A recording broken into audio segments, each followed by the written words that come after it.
Hey guys, welcome back to another video.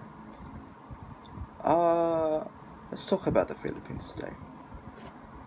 The Philippines is currently in a political turmoil. Not just a political turmoil, but we've had a lot of natural disasters lately with earthquakes. And I wanna talk more about the political turmoil. You know, it's been a lot. There's been nepo babies. There's been corruption. There's been like new ministers within different departments, and we've got some decent people, like Secretary Vince Dizon, uh, General Torres, who got fired for some reason, by the way. Vico Soto. We've got some decent people in the government lately, and I just want to thank you. Oh yeah, I want to also mention Lenny Robredo, who's currently the mayor of Naga in Bicol region. I just want to, honor these politicians, and not really politicians, but these public servants. They're what's called a public servant because they serve the public. They do what's best for the public and not what's best for themselves. They do what's best for their city. Now, I just want to talk about something. I just had a conversation with my friends, with my international friends, and I told them like I want to change my country for the better. And I told them that I'm not bowing to China or the United States. And I just realized that we don't really need to pick sides. I mean, when war comes, we do need to pick a side. But we can't choose to be neutral. The only problem is that we've been choosing a side for so long that we are so vulnerable to war. I realized that we don't really need to choose a side, we could just be ourselves. We don't need China, we don't need the United States. We could be just us, the Philippines. We could take care of ourselves. Unfortunately, we cannot do that. We have to get help from a big country because of the politicians here in the country, because of the corrupt politicians here in the country, and because some certain politicians also have agendas, secret agendas, to, I don't know, to satisfy the bigger country. They're trying to impress something. We all know who that is. But I just realized that, now. We don't really need anyone. We could be ourselves. But right now, we cannot do that. Because we are in such deep political turmoil. And talking about change, I'm talking about younger people in the government. Yeah, I'm gonna name drop just a single politician here. He's quite interesting, but he's very full of controversies. His name is Congressman Kiko Barsaga. He is from Cavite. And when I passed through Cavite, I've actually seen some of his posters, and I was like, oh, look, it's one of those politicians again. And guess what? I was right. It was just one of those politicians again. And, oh boy. He's very interesting. Not in a good way, but in a weird and a bad way. He's very interesting in a weird and a bad way. Like, he's some species or specimen, He's interesting because he is 26 years old and he's a congressman. He's the youngest congressman, I think, in this country right now. I'm just gonna move this camera to the side. And he's had some statements that I don't really quite agree with. Like, I saw this, the snippet that I saw was, he said that if Singapore isn't a perfect country, I don't know, something along the lines of like, We don't have hope or something. Yeah, Singapore isn't a perfect country after all. I mean, they've had some corruption cases in the past, but despite not being an overly perfect country, despite the MRTs breaking down, despite having some minor racism within the country, their system works much better than us. That's what you should know. They may not be a perfect country, but what matters is the system is reliable, the system works, the system doesn't have any flaws. Speaking about the corruption case from Singapore earlier, that was only found out because the corrupt person himself told the government that he was corrupt. You see, the system is very reliable. The system is working because even the corrupts tell the government that they themselves are corrupt. They fear the government. They know what's gonna happen to them. That's why they tell them now. Here, they don't have any fear. In this country, no. Which is why this keeps on happening. Sige lang, sige lang, sige lang. Kasi wala namang titigil sa inyo, di ba? You just keep on going. But in Singapore, even the corrupt people themselves say, hey, I'm corrupt. Arrest me right now. Now going back to the congressman, he said something. I don't know, welfare, political dynasty. He said something about political dynasty.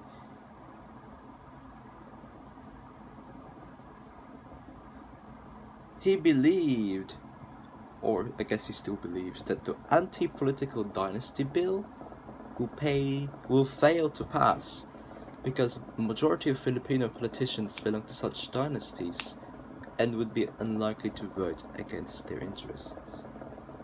Now, this is very interesting because he himself is a member of a political dynasty. Yes, the Barsaga, obviously, the Barsagas. And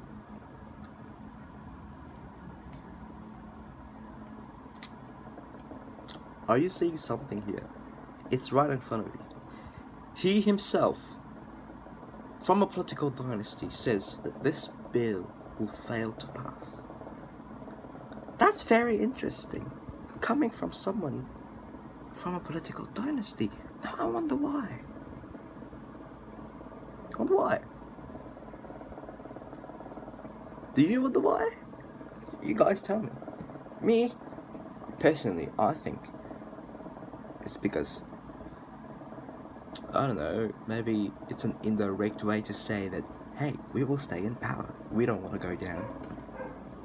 I don't know. I mean, probably just me, but you guys have probably a different opinion. But this is very interesting, considering that he is from a political dynasty. And he also, he's a self-admitted Nepo baby. And if you don't know what it is, it's basically, you don't have a job, but someone gives you money. You know, like, you're giving coal to a steam train, yeah? Something like that.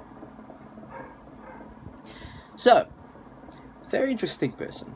Very interesting statements. Now, he's done some stuff within the House of Representatives. Like, you know, he's trying to be like, I'm for change, you know? I'm for change. These corrupt politicians are like this or like that. He's starting to call out, like, well, not a certain politician, but he's being like, these congressmen out there, like,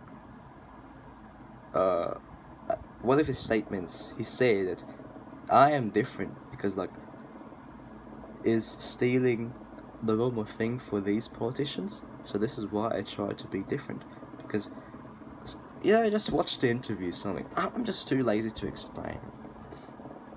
But yeah, he said something along the lines of, why are you being so, he was being asked, why are you being so weird?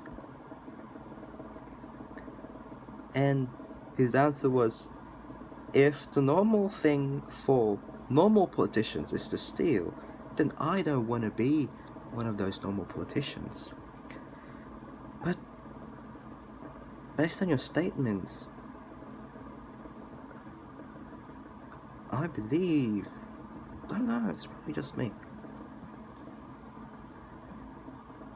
I don't know, man. But based on your statements, there's something else deeper. Maybe you really don't want to be one of those politicians because, yeah, you gotta be different. I want to be different. We all want to be different. Personally, me, I want to be different when I become a politician. You just really gotta do something. You know? Just really gotta do something. And from what I've heard, he's had a condition. I don't really know. I haven't really confirmed it yet, so I'm not gonna tell you guys. But yeah, a very interesting politician. But of course, even though he exists, I still want to exist within the government. I want to do something to bring in change within this country. You know, we all gotta do something somehow. Me, I'm just, sometimes when I'm fed up about something, I just go out there and do it myself. Because, like, come on, man, I've been waiting. When are you going to move? So, I'm just gonna move myself. I guess I got that from my dad. Yeah. We are in a very, very interesting time. Interesting and horrible time of politics here in this country. See, I'm just 16. I'm 16. And I could do a lot.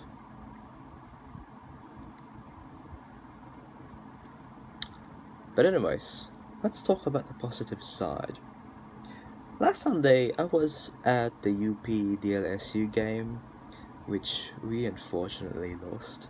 I was supporting UP because, yeah. But during the halftime, they had a interval act, or like a cheer dance, or basically a chant. It was a chant with the UP beat, the UP drum beat, and then the UP pep squad and the DLSU like cheerleaders, they were joining together, singing kulong na yan, mga kurakot, kulong na yan, mga kurakot. And I didn't see that in real life because I was lining up for a queue in Potato Corner. That took so long that I got the fries at the end of the game. But anyways, I'm not here to talk about that. I'm here to talk about that beautiful moment that I didn't see, but I did see it online. Hopefully my parents saw it. That beautiful moment right there. That was unity. And while watching the video, I got goosebumps myself. Like, see? We could have unity. After all, we're all under one flag. We're all one people. We are all Filipinos. We could have unity. You may be from a different university, but either way, you could unite against corruption. You could do that, just like how they did it. That was a beautiful moment right there. And I'm still quite upset that I didn't see it, just because I queued up for Potato Corner. And I understand why the queue was so long. A lot of people in that game. It was quite intense. But yeah, it was a beautiful moment. This is what I'm talking about. We need unity within this country. Without unity, it would be like this right now. What we're experiencing right now is because unity isn't really that present. It is quite forming though. I am seeing some progress. The only problem is we're still quite divided. And I believe that we should just really, really strive to put aside our idols put aside our politicians. For now. I don't care if it's a day. I don't care if you're gonna go back to idolizing that politician. I just want you to cooperate with us. We need unity. This has been my message, some of my videos. We need unity. We need to unite. We need unity. We need to unite. I feel like I'm gonna go crazy about it, but we really need to unite, especially in times like these. We may not be in war, but we are in a war against our government that's being corrupt. The ones that are protecting us, the ones that are supposed to be nourishing us, are the ones that are neglecting us. Remember that. The government is supposed to serve us, but they're making us serve them. It should be the opposite. They're serving us, because we're the people. We put them in, we can put them out. I put you in, I can put you out. I voted for you, I will stop voting for you for the next election. You may have a lot of supporters, but you don't have my respect. And I believe that earning respect is the biggest thing ever in politics. Not earning votes. Freak that. I mean, yeah, you do earn votes, but do you get respect? No, I don't think so.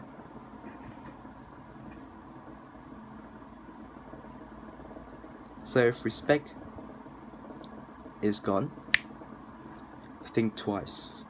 You just might be overthrown. You just might get overthrown soon. And that's for every politician out there, not just here in the Philippines.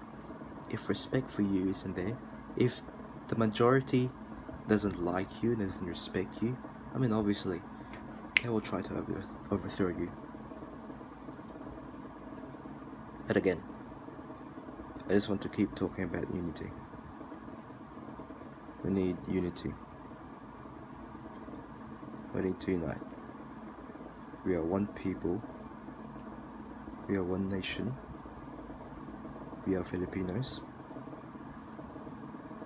No matter what ethnic group you are, you belong in this land. You are a Filipino. If you're an expat and you've been living here for so long, and you believe that in your heart and in your soul you're Filipino, you're a Filipino. We are under one flag, we are one people, we're Filipinos.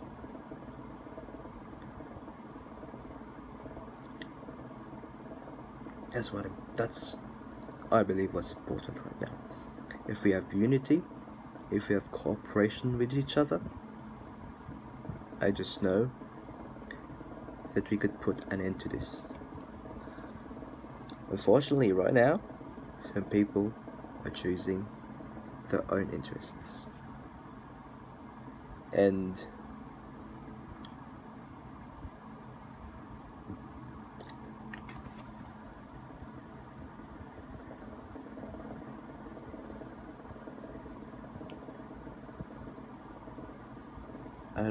I don't think that's understandable at all. It's right in front of your eyes, but maybe they're just too blinded by something else. So yeah, unity, cooperation is what we need right now. If one country unites against war, then a country can unite against tyranny.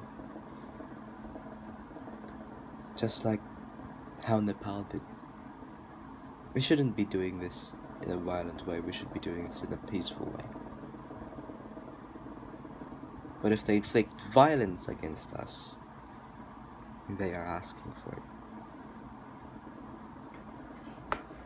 But anyways, unity, cooperation, we are one people, one nation. Goodbye.